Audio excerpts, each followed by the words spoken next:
bạn, mình tên là con cờ ho. Sở thích của mình đây hay là bị thi và mình hay bị té, nhồi đầu bị cá tán. Dạ. Hôm nay chủ đề là hôm nay chúng ta sẽ review cái máy bay, và máy bay này không thể bay được, đúng là xàm thiệt. Dạ ơi, em nãy đâu. Hôm nay chúng ta sẽ đi thả chiều bời đi chung với máy bay. Còn hai con đó thì không biết gì nha, không liên quan gì nha các bạn. Hôm nay mình sẽ làm cho clip mà nhìn nè.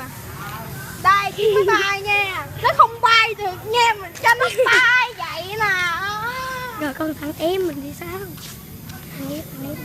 Còn thằng em bên kia đang bị tụng kinh do cái diều nó không chịu bay.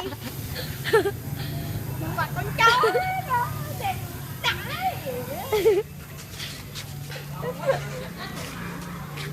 Rồi goodbye các bạn. Ôi trời, bác ớt nhanh vậy.